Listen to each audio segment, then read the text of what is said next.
Hello everyone. Today we're looking at the Heljan Class 31 in O gauge.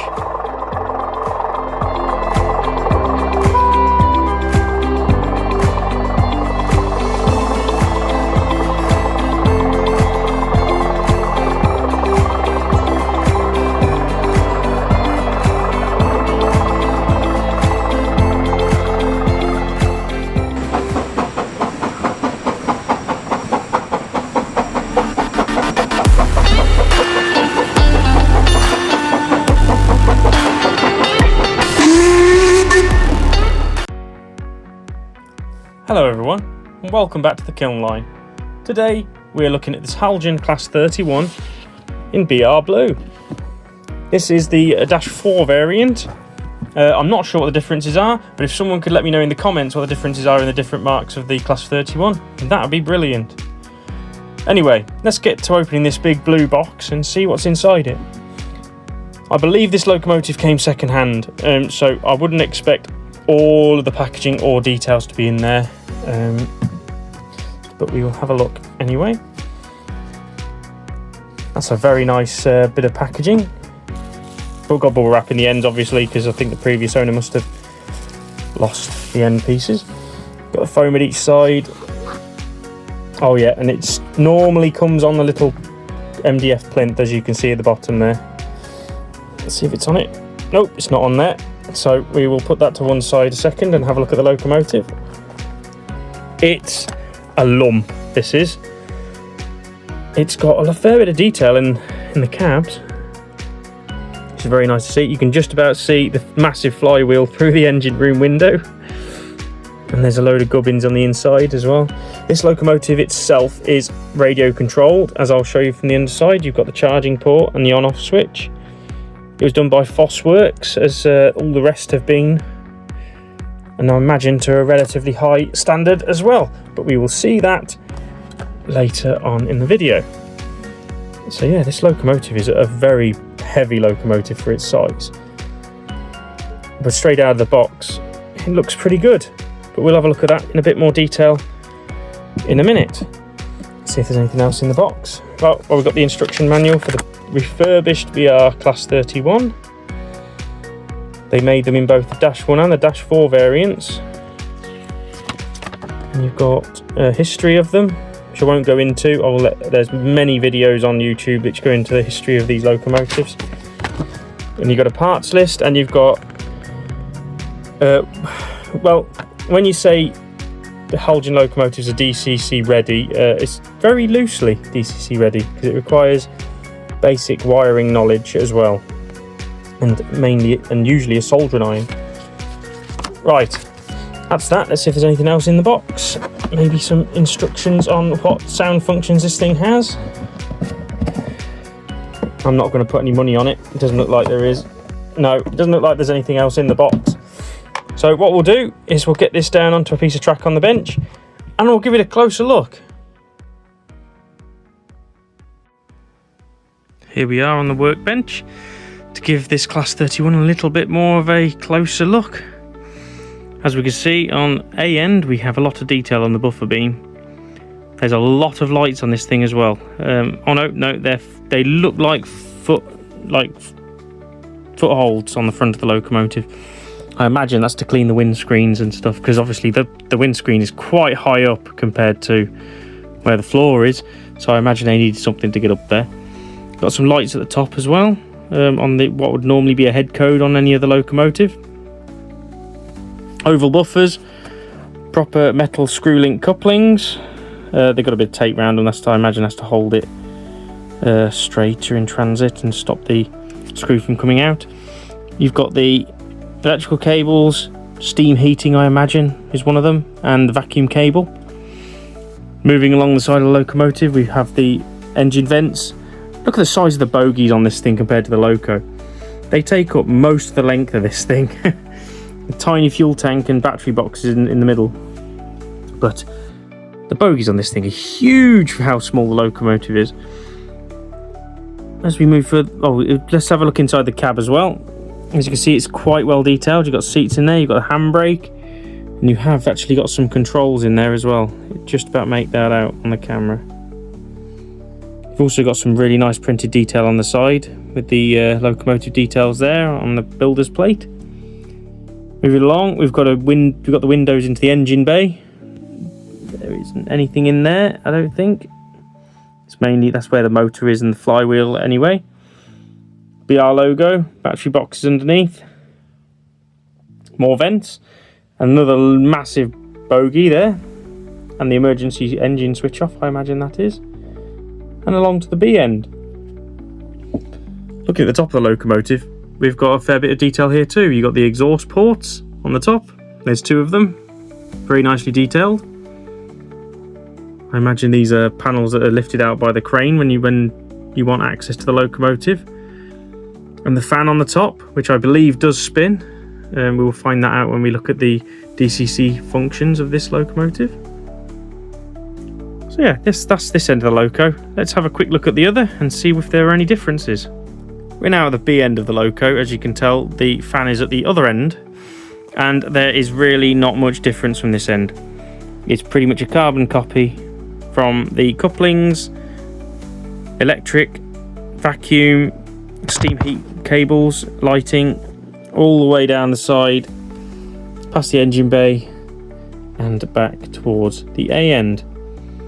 So yeah, that's the closer look at this locomotive. Let's get onto the scales and see how much it weighs. Okay, we're at the scales once again. Let's let it calibrate. And then we'll put the locomotive on. I'm going to have a stab and say it is 2 kilos or just under. Well, I was totally wrong. 2.5 kilos for this locomotive. That is immense. That is quite a bulk. The Kiln Line is proudly sponsored by CB Models. Based in North Devon, CB Models are an amazing manufacturer of 3D printed scale models for your model railway and scale diorama needs. They have a whole range of 3D printed accessories and can make bespoke items for that impossible to obtain piece. They also ship internationally. So check out CB Models over on their Instagram, Facebook, eBay or their website to see what they have to offer.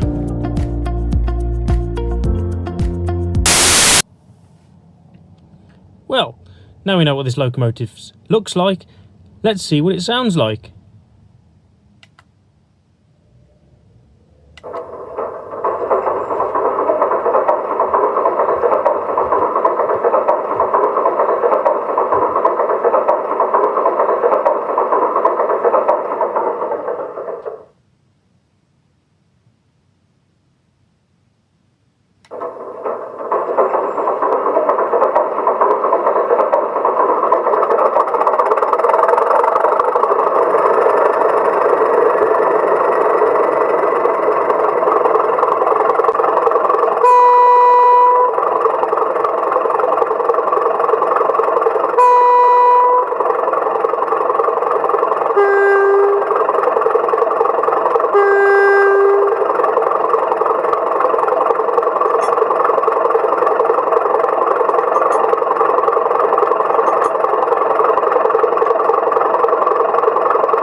So, now we know what this locomotive sounds like, let's take it for a spin.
In summary, this locomotive is a rather impressive beast with lots of details to boot. This engine is heavy for its size and clearly has been made to pull larger loads than I can put on the drawbar. It comes fitted with loads of detail as it comes in the box, which is nice to see. The locomotive performs nicely at slow speeds, which is a credit to the motor fitted to it and the all-wheel pickup. The sound functions supplied by Foss Works are brilliant, and the speakers give a really clear sound, making this locomotive sound as good as it looks. The only issue I've had while running this locomotive is the roof fan is incredibly loud, which may put people off using it. This locomotive is a great piece of kit, and it was a very welcome visitor to the Kiln Line. Great stuff from Heljan on this one.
Thank you for watching. Please like, subscribe, hit that notification bell, and even comment if you want to see or hear more from the Kiln Line.